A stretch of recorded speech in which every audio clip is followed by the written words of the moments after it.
Okay, so good morning, everyone. Thank you for joining the MED-GEM Network's Helpdesk in its quarterly info session on RFNBO certification and guarantees of origin. I would like to start by welcoming you all along with our speakers for today, Jan Hendrik, who is our Helpdesk expert on certification, Antonio Fernandez, our CBAM Helpdesk expert, supported by Maximilian Zayer from GIZ.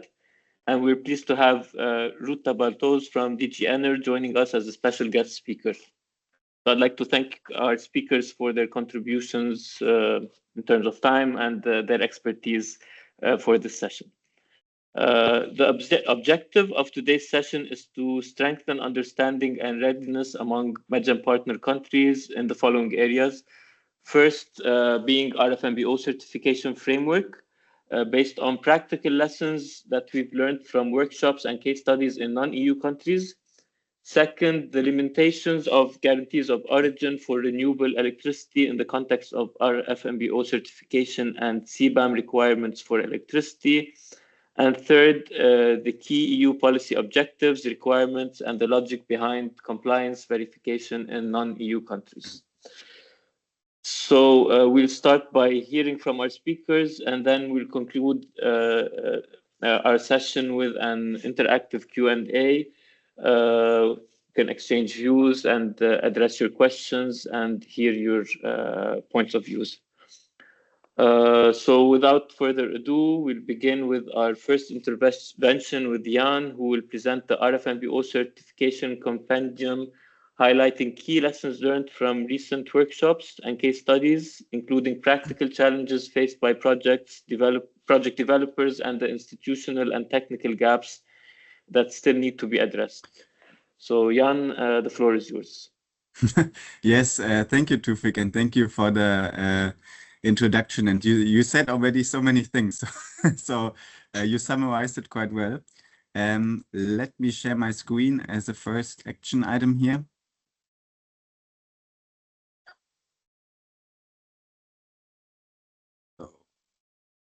We want full screen. Yes, there you go.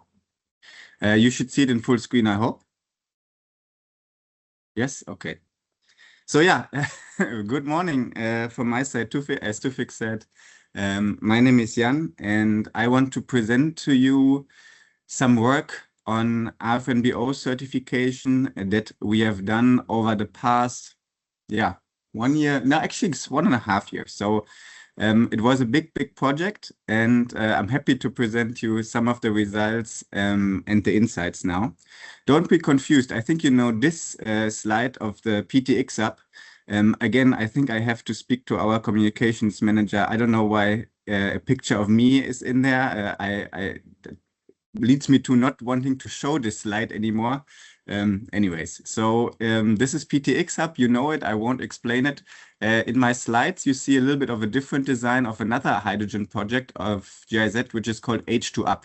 H2Up financed this work, so this is why you see some H2Up slides later.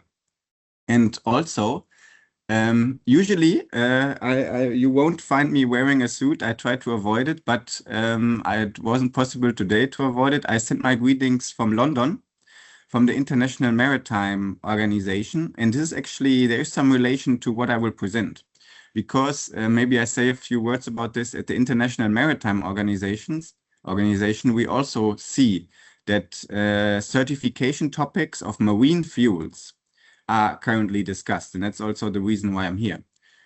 So this is very relevant in the case that in the International Maritime Organization, we look now into existing certification frameworks. So one aspect that we look at and is oftentimes compared to is CORSIA from the international aviation sector, but also several times I heard you already that the framework that we have for certification in the EU under the Renewable Energy Directive and the Hydrogen PTX one, you know about it.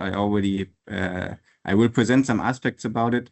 So this is taken in IMO as a role model, no? So I think this will also become relevant in the maritime sector. So the H2Up program of GIZ. one specific keyword is the collaboration with the private sector. You see the 3 Ps in the program focus on project identification, project development. Project development is the main part, and I will get to that, and project support and trade. And what we did was, well, with certification aspects and learning about certification, supporting actually projects. Some key figures of the H2UP program. You see also countries from MENA region here, so I think that's also relevant to them. I hope some colleagues already know the H2UP program, but these are the main 3 project fields of action, as we call them, no? And this supporting side is project support and trade under number 3.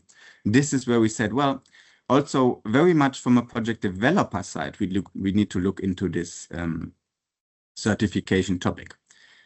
I will stop here talking about H2UP because the MED-GEM colleagues are already well aware of this program, and they did a specific webinar, which I can, of course, recommend. You see my 3 colleagues there, Claudio, Veit, and Philip. And this is actually the webinar where you will learn the most about H2UP. So I can stop here. I mentioned it already a little bit, no? Why did we want to tackle RFNBO certification in this project, which focused very, very much on the private sector? So on the left side, you see here that what were the bases, no? We saw that needs and clarifying certification aspects originate from company perspectives. Well, it means that companies still, because it's complicated, it's also understandable, perceive the EU certification process and the requirements as an obstacle, or maybe there's some unclarity for them. And especially on the certification process itself, what effort is involved? What do I need to do? There's still aspects, especially in the hydrogen and PTX space, where this is not 100% clear. And we wanted to, give some insights on that. And we said, well, this is relevant for multiple companies, no? Because every producer, every developer who wants to export into the EU and wants to benefit from this premium, under this premium market, and wants to get the certificate, well, they must comply with this requirement. So it's not a one company issue only, it's relevant for many companies. And we said, well, it cannot be solved individually. Okay, yes, to some extent, every developer in the end needs to do their certification process by themselves. No, it's project-based, it's location-based, they need to do it on their own. But these overall things on the certification process that are not clear, these are not individual problems. And I mean, that's the main reason why we did that. We want to contribute to this overall risk reduction, no? Because the certification process may be a little bit unclear and is still for some unclear in the hydrogen PTX space. But as you know, this certification process and everything around it has been around in the EU for biofuels for many, many years, no? So this process is in itself not new. Of course, there are hydrogen and PTX specific aspects, but yeah. So this is why we tackled this. And maybe this is here very important. So you see here this, I start from the right, because this is the QR code. I will send the link later into the chat as well. This is, we called it the RFNBO certification compendium, and the compendium. And this QR code will actually bring you right to this publication. This is where we summarized all the inputs, everything we gathered over the past year. And where did we gather it? Well, we did 4 workshops in 4 countries: India, Colombia, Brazil, and South Africa. And in these workshops, we had over 100 participants in total. We mainly had project developers because we said, well, this is our focus. But we also, in every country, we invited also regulators, because there's always this interaction, no? Because of data and everything that needs to be also ready from local and national regulators for this RFNBO certification process. So there we did these workshops. They were held for 2 days each. One day was a little bit the basic, let's say, and the second day was, well, the project developers actually got into the position of being an auditor. We handed them case studies, imaginative case studies of PTX project, and we said, okay, please check this project if it's RFNBO compliant. What we also did, we worked with 3 companies, 3 case studies you see on the left, in India, one in Colombia, and one in Morocco, to not only learn in this like workshop training atmosphere, but also to learn from projects by themselves, and actually did an RFNBO compliance check with them to see, well, how far is the project in showing recognition for this compliance. Not yet the certificate, this is a different process, but a compliance check more or less. No? And these learnings we also put in this publication. So in one RFNBO certification compendium, this is the result. So this is what we did. Another thing that's important to mention is who was involved. This slide, I think I have shown in this group here before. You know, this is the certification setup. The regulatory body, EU Commission, the voluntary schemes, also called certification schemes, who interpret the rules and put them into a certification framework. The certification bodies, who then check and are the auditors in some cases who check, is this compliant or not? And of course, the hydrogen PTX producers, who start the overall process, and another level is the accreditation process. So we know, okay, these are the actors we have. So in this work, we worked also with boutique consultancies who are actually a little bit in between. And we put around the GIZ H2UP program, and we worked it with a certification scheme and with a certification body. So here you see everyone who was involved. TÜV Süd can bring in the perspective of certification body, Hinicio and LBST, boutique consultancies, and certify as a voluntary scheme, and H2UP GIZ, bringing all of them together. So now what's in it for you, basically? These things that we capture there are issues that are raised from actual project developers. You know, this is not some AI tool or AI questions we gathered, like let's search the web and then you see the results. No, these are questions that real project developers had asked us, and we tried to answer them. And of course, because we did this on a GIZ framework, we are able to share this knowledge. No, we are able to talk about it. We put it on the public website and so on. And these issues address developers and regulators as well. So this is something, well, maybe your country was not part of that, but I can tell you from this experience now, the things and the issues and the unclarities regarding the certification process, they are very, very much similar across the different regions, whether you're in India, in Brazil, in Colombia, or in Morocco. So now some most prominent insights. These are quotes that we put in, that I quoted from the publication itself. So of course, to introduce and to be sure about the electricity sourcing strategy, the bidding zone topic, many times discussed, is important. So still, this is in some countries, this is more clearer than in others.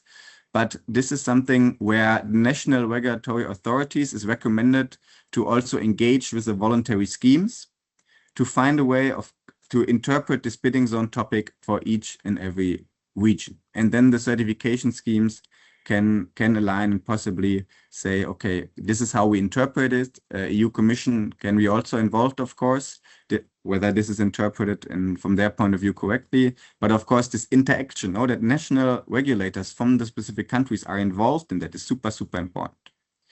Then there's a specific clause or mentioning in the RFNBO rules, in the requirements, about the state aid clause. There we said, okay, well, we noticed many questions on that, so maybe the state aid clause could be a little bit clarified, and we wanted to point out also to companies that this is relevant, because if there's any, to some extent, support for the renewable energy part in the PTX project, then it need to be checked whether this was supported somehow, the renewable energy supply chain part, by state aid. Also, compatibility with different compliant markets. No, it's not only RFNBO, and otherwise you cannot export hydrogen or PTX project to the EU. You also need to see, well, okay, for me as a project developer, what are the different compliance markets and what does it mean? On top of it, on top of everything, is of course the RFNBO certificate, RED2 compliant RFNBOs. And why is this so important? Well, we see this is the most anticipated premium on the market. But you could say that low carbon is another option. Only electrolytic hydrogen is an option. So there are different compliance markets, and we wanted to also make sure that this is fully understood. So it isn't RFNBO certificate or nothing. There are levels in between. And you could even say, well, looking beyond just EU RFNBOs, you can even look at, I don't know, maritime sector, aviation sector, and international markets like CORSIA, or like what's currently here discussed right now in London with IMO. Some spotlights here on what was discussed in these workshops. CO2 source always comes up, especially for methanol production. Which CO2 sources are eligible, which not? We tried to explain this also again in this compendium. What is the interplay? A lot of time this question. What is the interplay between RFNBO certification, CBAM verification? I think we covered most of the parts already here in this webinar, but for the larger groups in these workshops, this was also a very important topic.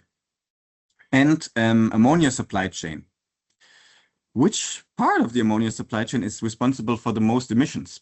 This was also a very open question raised. And we saw that actually the transport, in this case from India to Europe, was causing probably the most emissions in this case. Do I need pre-certification? Well, technically, quick answer, technically you don't need it, but it's very, very helpful to have it and to get some insights. Is my project compliant or not? But pre-certification from a, like, let's say, legal side won't help you anything. It isn't a certificate. It isn't the final recognition.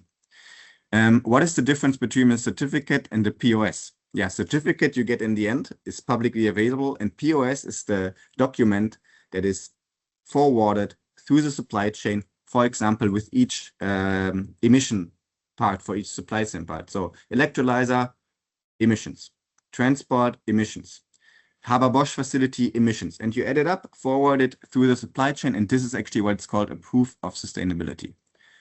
Who in the supply chain gets certified? Well, we see this is an location-based or plant-based certification. So actually only the electrolyzer, Haber-Bosch facility gets certified, and usually not the transport modes in between. In a very simplified case, there are always exceptions. What happens if I change my production process after my plant was certified? Well, short answer here, you need to involve your auditor and say, well, I changed something in my production process. Do we need to audit again? Do we need to re-audit? Don't we need it because the change was so minor, and so on and so on. See, all these questions are covered. And the concept, we actually had a whole session on this last time, but I quickly wanted to say it again. Share of output products, you know. In our idealized world, we always say, well, I produce and I have renewable energy, I go to electrolyzer, I produce an RFNBO, it's simple. But in real world, it's not so simple. No, sometimes you have mixed setups where you have also co-products or non-RFNBO processes. How do I account for my input and output products in all of these cases? And the very, very important case is that this is attributional allocation. So whenever you have also non-green input, you need to attribute it proportionally to each of these output, as you see here, as you see with the Y percentage over here. But we had this discussion also last time. Relevant in energy input and non-relevant energy input, also very, very much discussed in this in the compendium and in the workshops. So only the relevant energy input, which actually adds heating value to the fuel, need to be considered renewable. So no energy input. We had this question for, I don't know, heating the plant facility, or the lights in the hall where the electrolyzer is based in. Of course, this doesn't need to be renewable. It's only the relevant energy input who actually has input to the lower heating value of the actual fuel. National regulator perspective, this is also very prominent. What do we need probably for national regulators to have a successful and certification environment?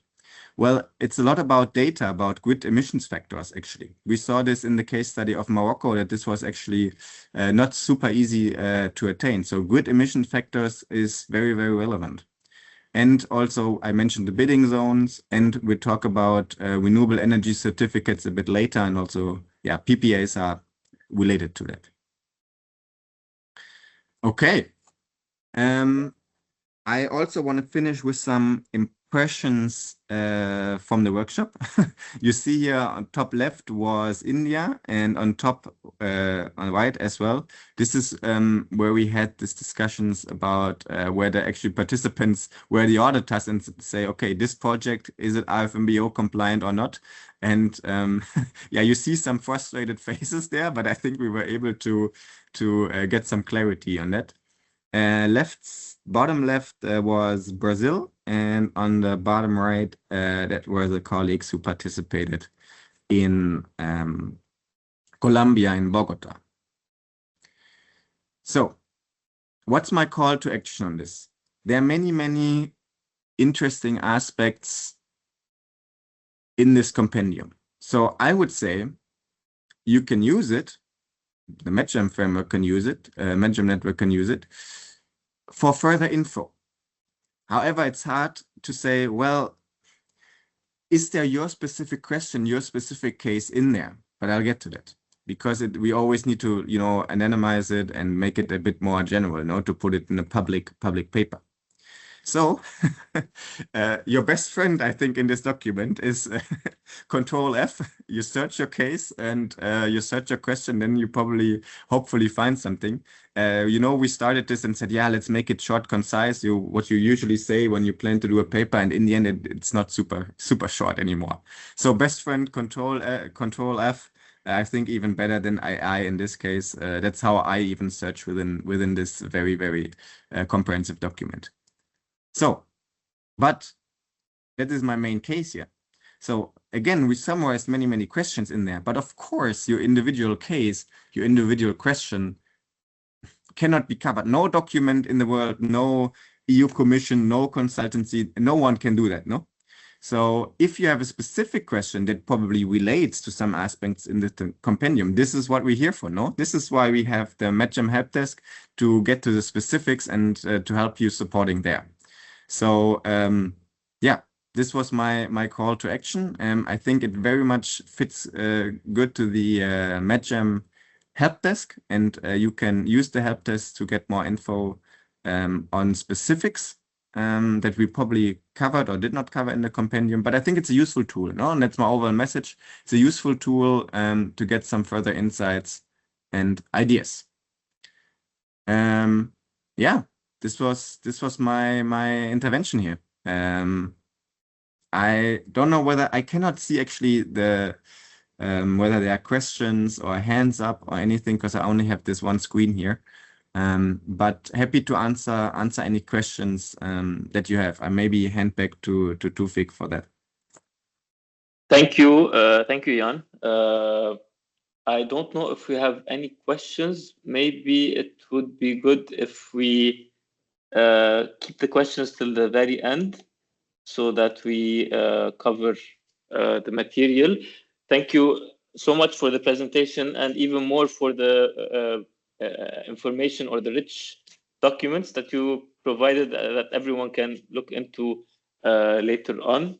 I will move on to our second intervention, and we'll turn to Antonio and Maximilian to present the limitations of guarantees of origin for renewable electricity in the context of RFNBO certification and CBAM requirements for electricity. I'm not sure who will be starting. Maximilian, that will be you, I guess. Maybe just a quick word of introduction. Yes, if you please. if you allow, Antonio, I think you're also there. My name is Maximilian Saher. I work for GIZ Morocco in the Relance Vert project, which aims at supporting the relevant actors of the energy transition in Morocco. And one of our common work streams with our main partner, the Ministry for Energy Transition and Sustainable Development, is the development of a registry for renewable electricity certificates, guarantees of origin. And in this context, together with MED-GEM, we worked on the question of which role guarantees of origin can play in different compliance systems. This is what Antonio is going to present in the next 15 or 20 minutes. And yeah, just to set a bit the tone, how did we find each other, so to say, and why did we work on this topic? So you know that there is a very specific question for our bilateral project. Antonio, if you are fine, I would hand over to you. Yes, sure. So first of all, hi, hello to everyone. I think the round of introductions probably already took place, but very short from my side. So my name is Antonio Fernandez, and I work for a project called PTX Hub in GIZ, and I implement with my colleague Jan the MED-GEM Helpdesk for RFNBO CBAM regulatory and policy aspects. And yes, as Maximilian mentioned, the topic that we wanted to address today is the topic of the limitations of guarantees of origin in the context of RFNBO and CBAM requirements for electricity. Why have we chosen or picked up this topic? It's because as part of the functioning of our help desk, we have seen an increased number of questions related to guarantees of origin. Can they be used for RFNBO certification or CBAM compliance?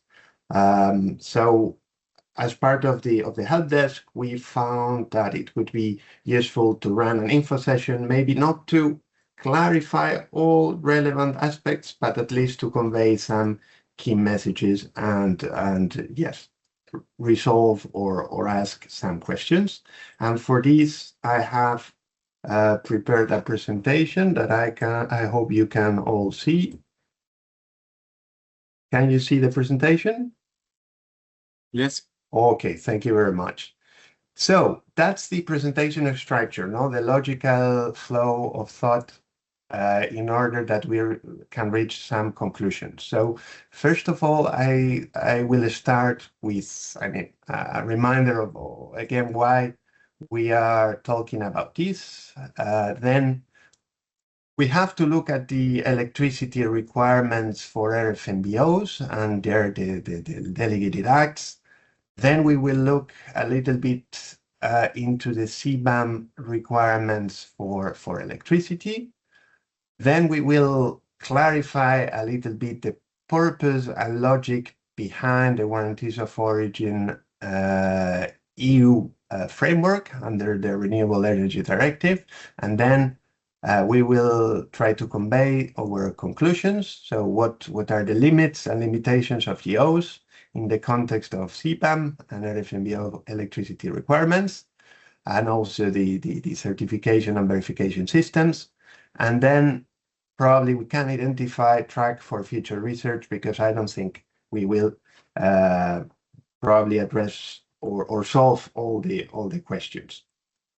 So as an introduction and background, I think we all know that the EU is building a comprehensive sustainability framework to decarbonize in general and to decarbonize industry and trade.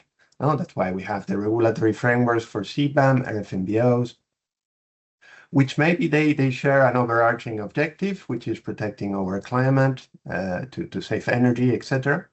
But each of the frameworks rely on different compliance logics, proof of systems, elements of evidence. Now we have the proof of sustainability that Jan mentioned in the context of a mass balance system Then we have the warranties of origin based on a book and claim system. Then we have the certification framework for RFNBO, the verification framework under CBAM. So for exporting countries, like the MED-GEM countries, we understand this can create both opportunities, but also some compliance challenges. So in this session, what we would like to do is to assess and explain the limitation of GOs in the context of RFNBO certification and CBAM requirements for electricity. Also, as well, open research pathways regarding the interaction of the different frameworks. And probably the big question here is, can or should bridges be built between different compliance frameworks? In a very simple terms, can Apple and peers, can we build bridges between Apple and peers, or we are talking about two totally different categories of elements where no bridges should be built because they serve totally different purposes? So, and for this, first, as brief reminder on the electricity requirements for the production of RFNBOs. So for the RFNBOs, as Jan probably has mentioned, there is a certification framework in place that follows a mass balance approach, which basically ensures the traceability along the whole value chain, meaning that the physical flow and the green attributed is preserved. For example, under a book and claim system and with a warranty of origin, is possible to separate the physical flow of electricity from the proof of sustainability itself from the certificate. So you could sell your warranty of origin to a customer, and then your electricity will flow to a different one. So then under RFNBO framework, we have the voluntary schemes and the certification bodies that ensure compliance towards the RFNBO sustainability criteria.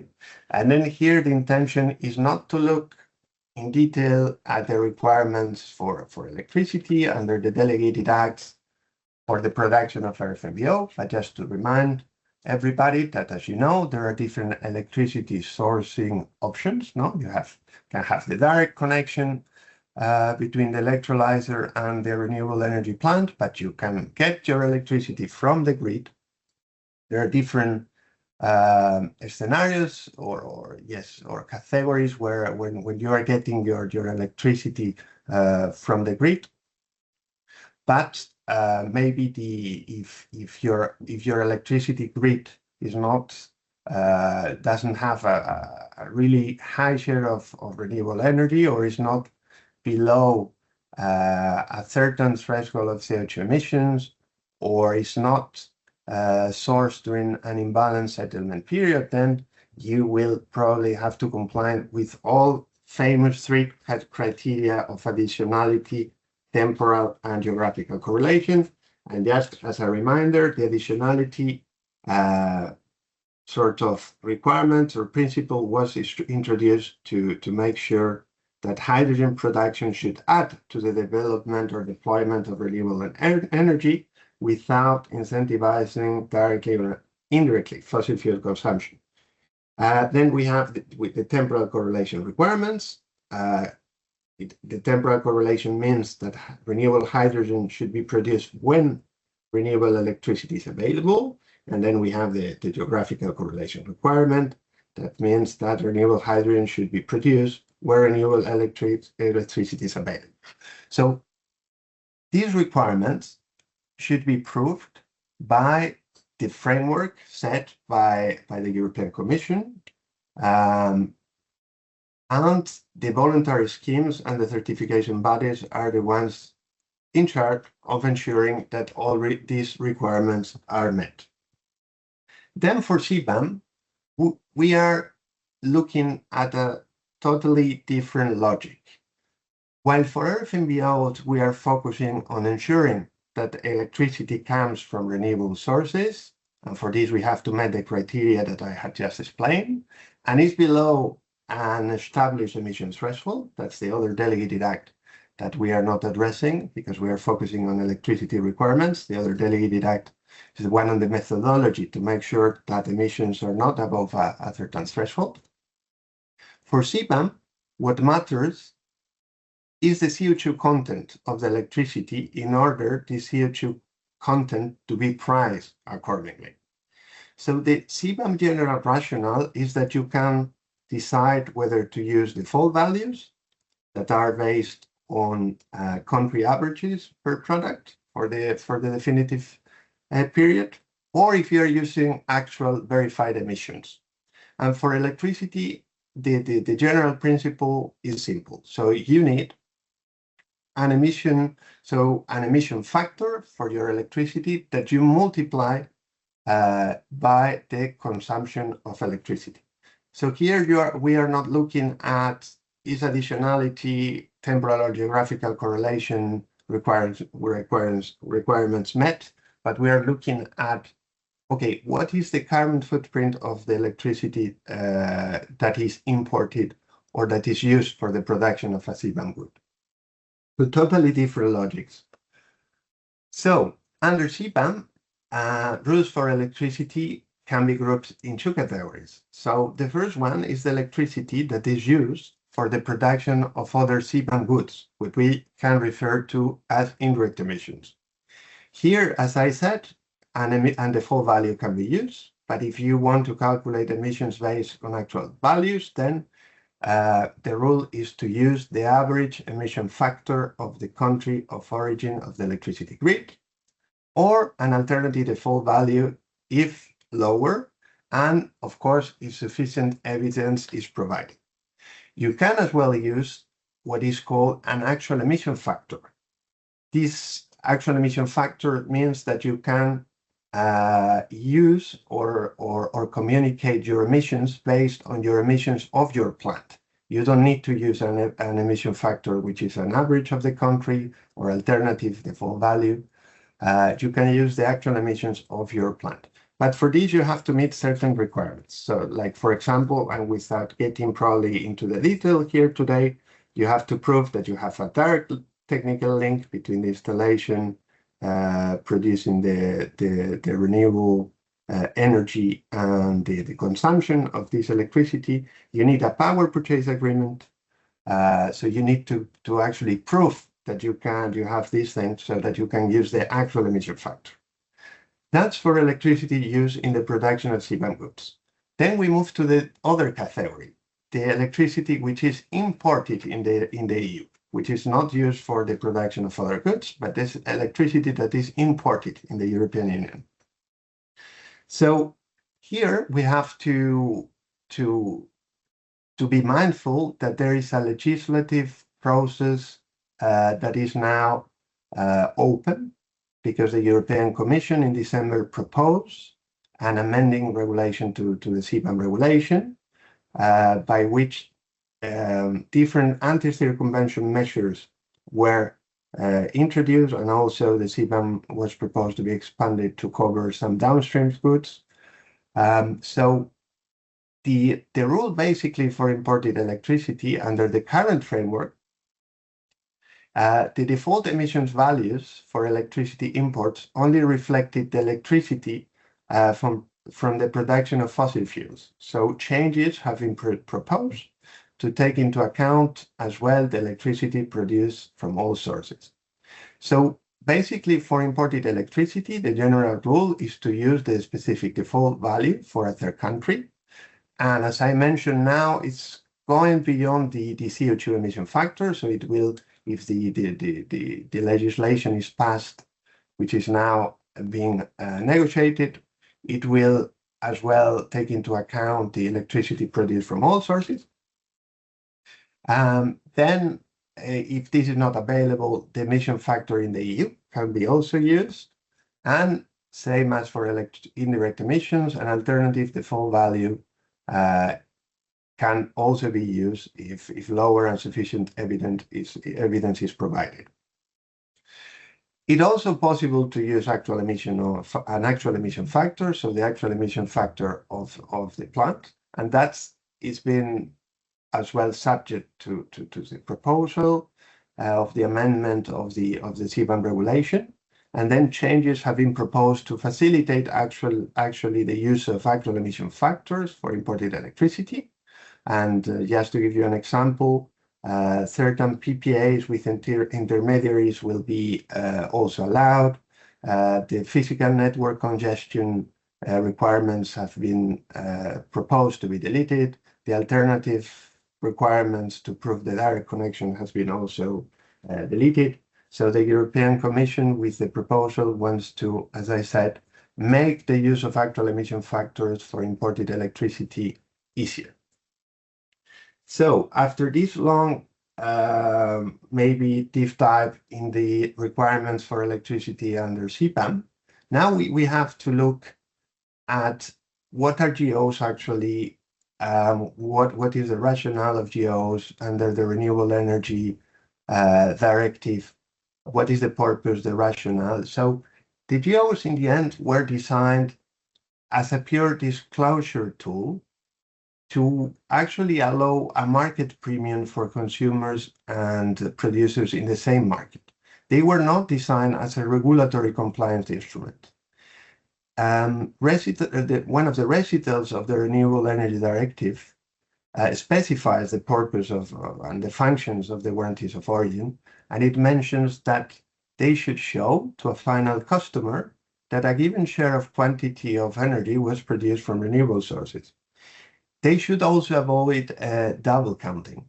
So those are the main goals of warranties of origin under the Article 19 of the Renewable Energy Directive. Another important nuance that we have to mention is that warranties of origin from third countries outside the EU or the EEA are not accepted by default. So if a third country creates their own GO framework, that doesn't mean that this is going to be accepted by the European Union or the European Union member states. The recognition is only possible under specific conditions, such as a bilateral or multilateral agreement and a technical compatibility with the EU GO system. As of today, and if our understanding is right, no third country has an EU-recognized operational GO trading scheme, which is recognized. So I think that's a very important nuance in this story. So now I think we can move to our preliminary conclusions, which is basically, okay, we have seen the requirements for electricity under RFNBO and how these requirements should be proved. We saw that we have the rules set by the European Commission, and then we have the certification schemes and the certification bodies that should prove that the requirements are met based on a mass balance system. And we have seen that under CBAM, we are talking about something totally different. So we have to calculate the carbon emissions of the electricity, and then we need an emission factor. So for RFNBOs,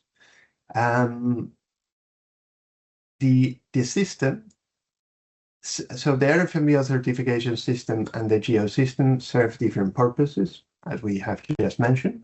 So the GO is a voluntary market-based system, while the RFNBO certification is a compliance system.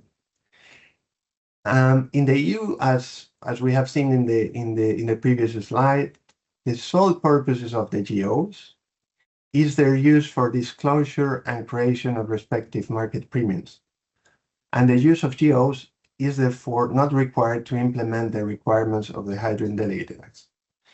So GOs were not designed and therefore cannot be used for RFNBO certification purposes. So here I think we have already the first clear conclusion. So when we receive questions to the help desk, can I use my GO as an equivalent to a RFNBO certificate? No, that's not the case. GOs cannot be used for RFNBO certification purposes. And then what about CBAM? The conclusion is more or less the same, but then we have to apply the CBAM logic. So because for CBAM is, as I mentioned, mainly about pricing emissions of electricity based on its carbon content. We are not talking about requirements to prove that the electricity is from renewable sources, This may be relevant to calculate the carbon footprint, but it's not an explicit requirement. So providing that electricity comes from renewables is not the main goal, but it's important. It's an important element. So neither the use of default values nor actual values require the issuance of GOs.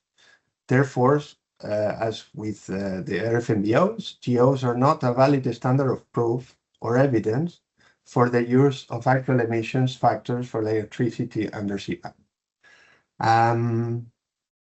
So I hope this is clear. So maybe to summarize before the Q&A, the main takeaways again. So CBAM and RFNBOs may pursue the same overarching goal, which is the decarbonization to foster the use of renewable energy, but they are built on different regulatory logic derived from the purpose that they follow. So, for example, for certification, we talk about the voluntary schemes and the certification bodies, and in CBAM we are talking about the verification of actual emissions. So warranties of origin were not designed for CBAM or RFNBO compliance. That is clear, and I hope it was clear in the presentation, because they serve a different purpose. Then compliance with different regulatory requirements increasingly requires a combination of instruments. It's maybe the case that a PPA is needed in combination with data on emissions and so on. And the question here for our help desk is if we can dig a little bit more in these aspects and explore if bridges could be built between different compliance systems and standards of proof. Meaning, for example, if a warranty of origin has been issued and there is information on, for example, where the plant is located, how much renewable energy is produced, the time interval of production, although it's probably not going to be hourly matching. Also, if the facility received the state aid, if this information that is in a GO could somehow facilitate the work of a certification body, of an auditor, when applying the RFNBO or assessing the RFNBO requirements. Same for CBAM. Is there any valuable information on a warranty of origin that can help or support the work of an auditor or a verifier under CBAM? So that's a little bit the question that remains open even for us. And now with this, I've finalized my presentation, and I see that at least we have one hand raised. So maybe we can directly go to the Q&A. Thank you, Fernandez, for this amazing presentation. Can you go back to slide 5 first? Yes.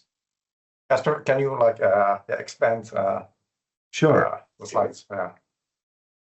Okay, I have here 2 questions. For example, option 2, you said average renewable energy share exceed 90%. So average of what? The whole year, or for example, working hour of electrolyzer? So is it average by production? So if it's production or installed capacity? I assume it will be production, but is it for the whole year or 6 months or the working hour of electrolyzers? That is the first question in this slide. Second one, option 2C. If I used curtailed electricity from renewable plants that are not additional, principle of additionality. So they are built for renewable energy production and they will be curtailed. Can I use it and it will be accepted? For this slide, that are 2 questions. Yes, thank you. So thank you for your questions, first of all. I will ask also John to complement my answers. Maybe you can go ahead directly, John, because I see your hand raised. Yes, I also need to leave the room in like 2 minutes. I learned that the delegation has booked this room after me, so I need to go out. But thanks for your questions, Ali.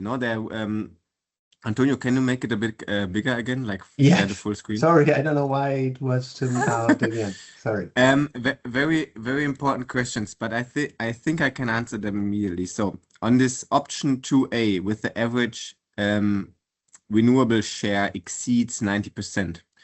This is the calculation period is indeed 1 year, but it's in the grid mix of the country slash the bidding zone. So in the country where you're based, you need to look at what is the renewable share in the grid mix. I can give you the example of Brazil. We did a study or contributed to a study where we assessed Brazil has indeed 4 bidding zones, and there are bidding zones in the north of Brazil which exceed these 90% and some which don't. So whenever you are in a bidding zone that exceeds this 90% renewables in a year, you can just use that. It's actually really, it's a really easy solution. If you have these 90%, no? I don't know, I think Germany is at 55 or so still far away, but yeah, depends on the national electricity grid mix share per year. Okay. And second question, actually, yes, you actually summarized it quite well. If it's from a renewable plant and it's curtailed, yes, you can use it. And you're right, there is no additional, in this particular case, it's you're one of the first questions ever that I had on this case because it's super specific, no? In this specific case, you can use it. And you see here no box of additionality, no box of temporal correlation, no box of geographical correlation. But I mean, it makes sense, no? It's curtailed, so why not use it, no? Okay, thank you. Can we go back to go further for slide 6? Yes, 1 second. Take your time. Sorry for it will be the last question. Sorry. Myself, I do audit reporting, carbon footprint reporting. So when I do this, I use for emission factor for electricity, I use emission factor produced by electricity holding company in Egypt.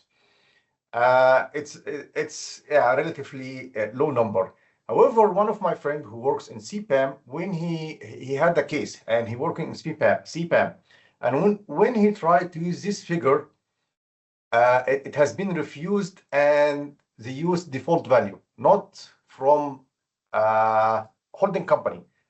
Is it because it should be verified, and how you can verify it? So just for my knowledge.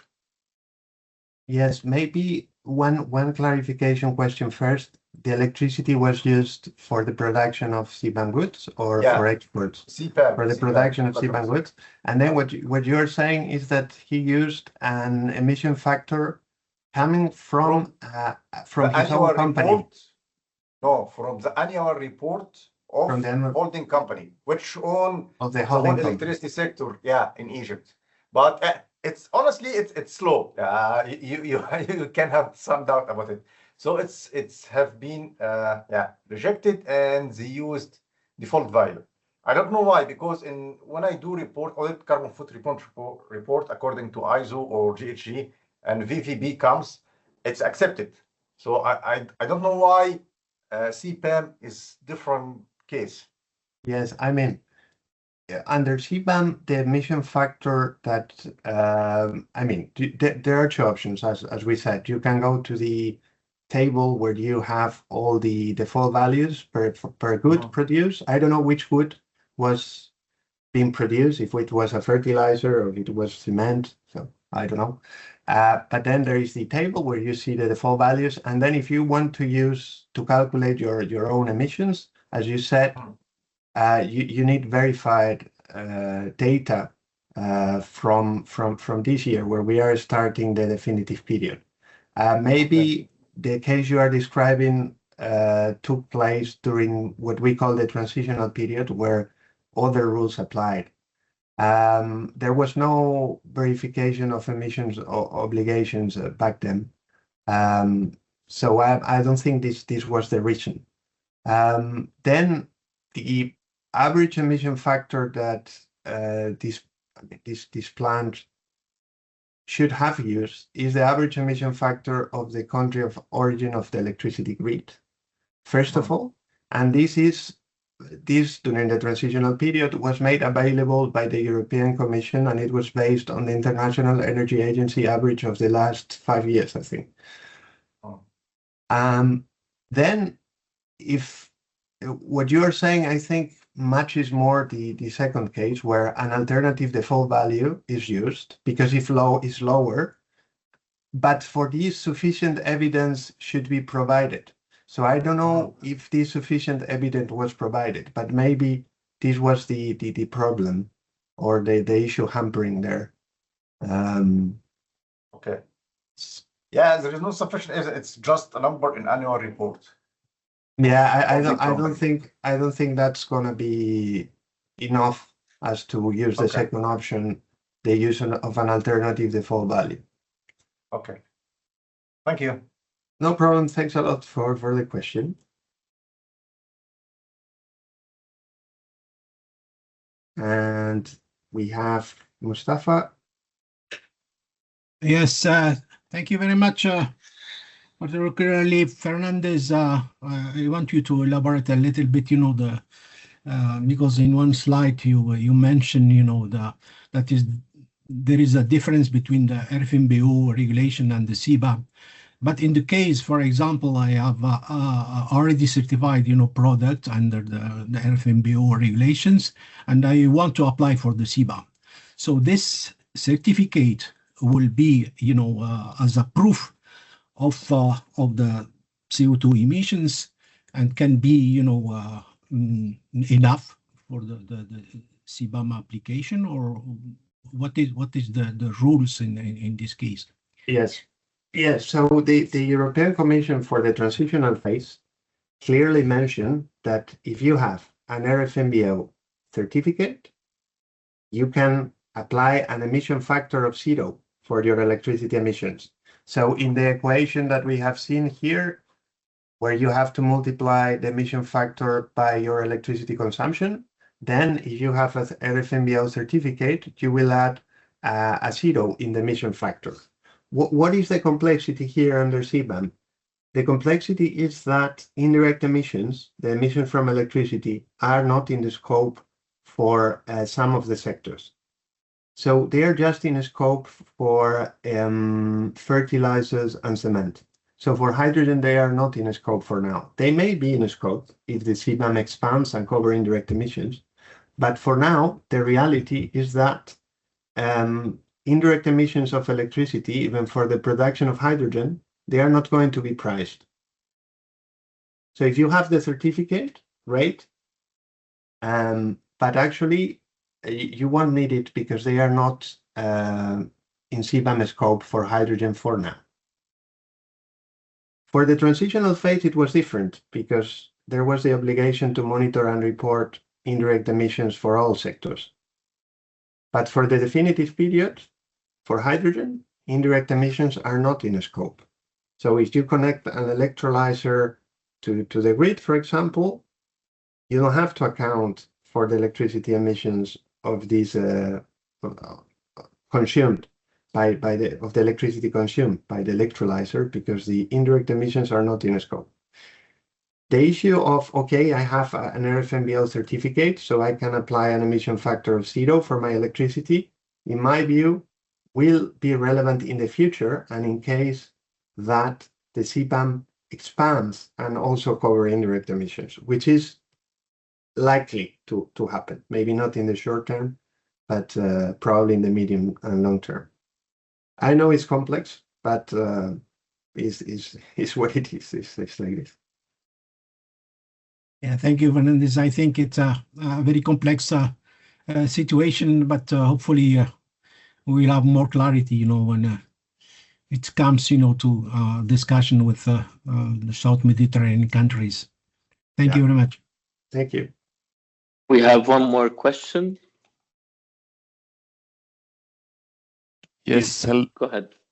Thank you. I'm Gaëtan Ducroux from the EU delegation in Morocco. I was just wondering, Maximilian, you framed a bit the discussion also in the context of the support currently being provided in Morocco to set up their own national certificates of origin system. I don't know if there are some Moroccan partners in the call, but I was just wondering whether this aspect has been also of the final objective of the current system being set up in Morocco being clear enough? Because I see clearly in Morocco this confusion, and this is where your Helpdesk session is very useful, I think, of the reasoning behind setting up this national system, which is sometimes being made for the purpose of CBAM compliance, which we saw in your slides. So my first question was regarding the level of discussion you may have had also with the Moroccan authorities on the final objective of the setting up of this national certificate of origin. And the second one is related a bit to your last point about the potential bridges. I mean, I understand that there may still be, for any Moroccan companies, for example, that will be trying to use this future certificates of origin. This will necessitate collecting a range of data that even if the certificate itself will not be useful, but then the data that would have been collected will already be there and can be used for other purposes such as CBAM compliance. Do you agree with this analysis that even if it is not recognized in the scheme, then there is still a strong added value in doing all this work that will lead to a certificate of origin that will be a national product, because it will also help setting up all the kind of ecosystem needed to monitor the data that are needed for other purposes. Thank you.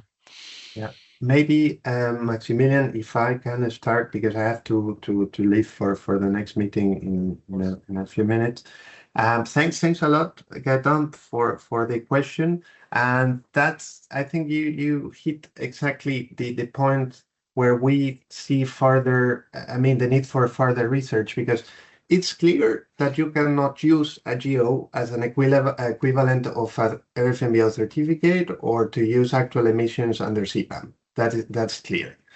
But the question that Maximilian and I ask ourselves, and that's something that maybe we can discuss with the certification schemes or even with the framework of the colleagues of TAXUD, is okay. So in a warranty of origin, you have some data that are provided and some relevant info. No, you have info on the energy source, when the production started, when the production ended, where the installation is located, if the installation received support. So all this information is relevant in the context of the RFNBO. In the context of RFNBO certification and also CBAM requirements. So can auditors make their job a bit easier if there is already an existing GO? My opinion is yes, but that's something that maybe is just my opinion, and we will have to, to make sure through further research. That's my answer for now, but always taking into account that until now there is no warranty of origin from a third country that has been recognized outside the EU by the EU member states, which is also an important element. Yes, go ahead, Maximilian. Sorry. Okay. Yes. Perfect. Thanks a lot, Antonio, for again setting the scene and also for the very well done presentation. I just want to add that, as Antonio already stated, when we started this work, Antonio and I, we saw the guarantee of origin somehow as a central starting point for a system which could build bridges. And as Antonio already explained, there is some information in the current version of a GO which could be relevant or which could facilitate to prove the sustainability requirements set out by or laid out by different regulations, but somehow there could be room for development to make it more granular, to really develop into a system which could be used and also officially accepted in the certification schemes that we discussed today. So coming to your questions, we are of course in the discussion with our Moroccan partner about this, We show the points where GOs can be used. We also have to make clear that there is no misunderstanding in which context GOs cannot be used. But I think that we also have to be aware of the fact that there is this very rapidly evolving regulatory landscape, which is different in comparison to 10 years ago.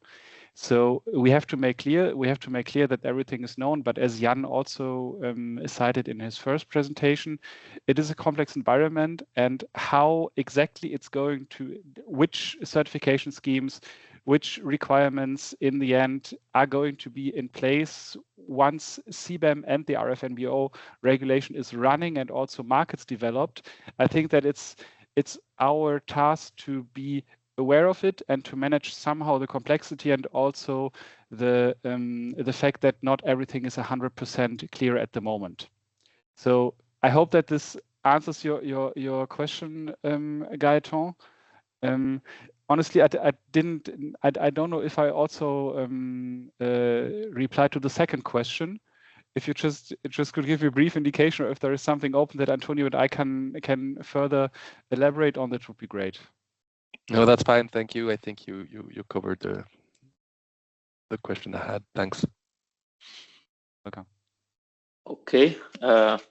Thank you all for your questions, for your presence, for your engagement. I think like we're 10 minutes over our initially planned time. We should probably make these sessions an hour and a half, more than just 1 hour, because I mean, I feel that now we are starting to get concrete questions from, I mean, real life scenarios and real life cases.